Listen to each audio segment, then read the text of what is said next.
The Dog River Clearwater Revival Group put in $75,000 to purchase 3 litter traps, but now Mayor Stimson says it's going to cost more money to clear up the river. Tiedrick says that after the men found out that he didn't have any money, they started to head down Robert E. Lee Street. We're standing on Satchel Paige Drive near Hank Aaron Stadium. This is the proposed site for the shopping center that's going to bring 3 new anchor stores and 1,800 jobs to Mobile. Students at Taylor White Elementary School celebrated Earth Day today by planting 10 gardens. It took us around 26 minutes to get through 28 traffic lights to reach this area of Airport and Schillinger. Now, this amount of travel time didn't seem like that long to us, and so it made us wonder, is it really an issue with the traffic lights timing, or is it more of an issue with actual traffic? It started out as a normal school day for 14-year-old Tiedrick Hayes. He woke up, got ready, and began his walk to May Eanes Middle School. As he was on his way, 2 men approached him. All of a sudden, the one in the gray hoodie, he walked up to me and pulled his gun and put it in my face. He put it back in his pocket and said, "Give me your money right now." And I said I didn't have it. Then he said, "I know who he is, so don't tell nobody." Tiedrick says that after the men found out that he didn't have any money, they started to head down Robert E. Lee Street. Hayes then took the back way home to tell his mother, Catherine Jones, what had happened. I like to went crazy. He bust in my back door crying and out of breath, you know, and I asked him what was wrong, and he said, "Mama, I just got robbed. They put a gun to my face." I was crying out of being scared. Jones says she will be taking the necessary precautions to make sure her son is safe. I usually let him walk to school by himself, and now that ain't nothing that I want to do no more. You know, it just scared him to death, and that's sad that you got to rob a kid. 2 grown men robbing children. That is ridiculous. Jones contacted police, but the men have still not been arrested. Mobile police say the investigation is ongoing. Many viewers have expressed their frustration with traffic flow on Mobile's major roadways. Total nightmare. Total nightmare.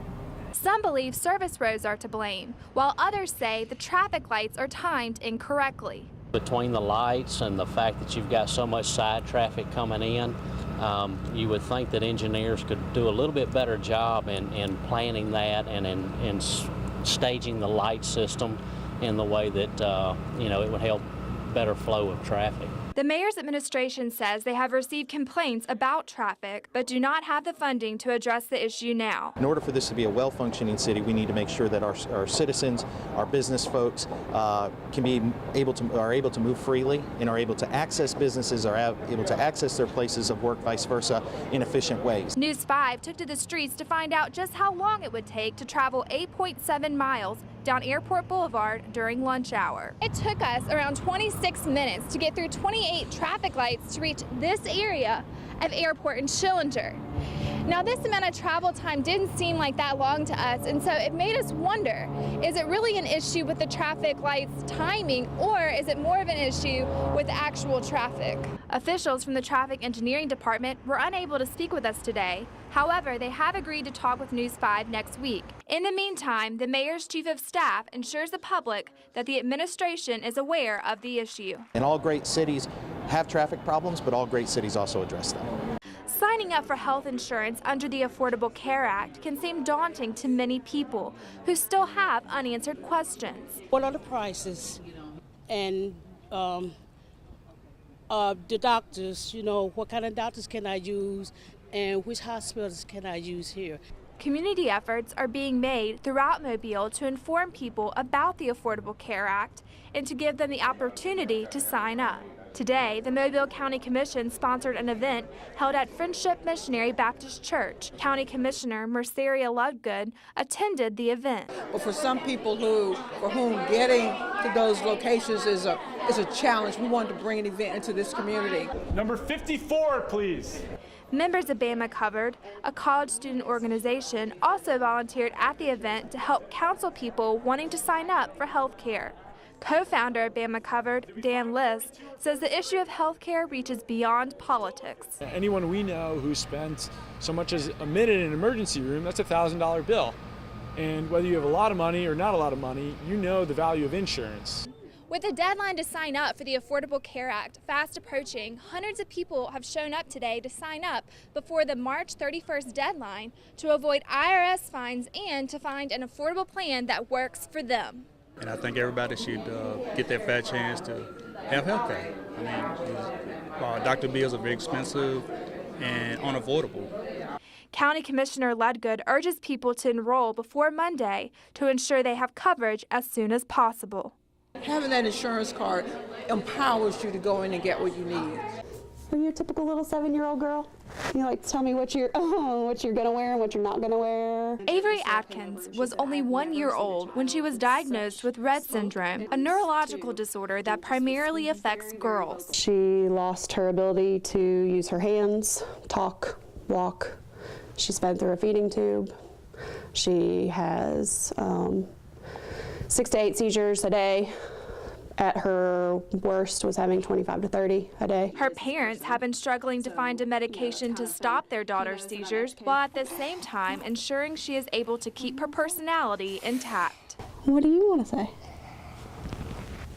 I know, I wish I could read your mind.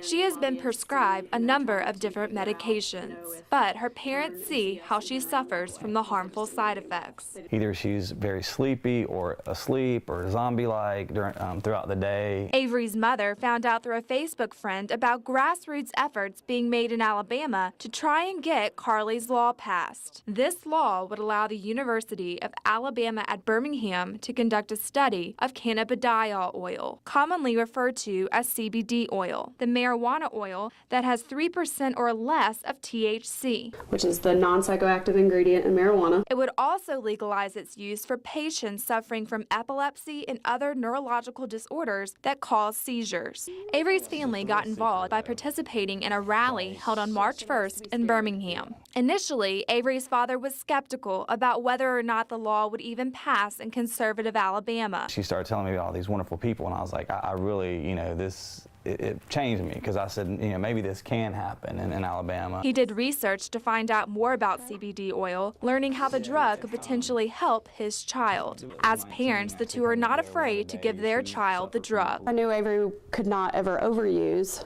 and she's not going to be driving a car or operating heavy machinery. There's no guarantee that it's going to work, but the journey for Carly's Law was, let us try. Carly's Law passed the State House and Senate unanimously and was sent to Governor Bentley's office to be signed March 20th. And at the end, it wasn't about the CBD oil, which obviously it is, but it's about these children, and that's what it came down to.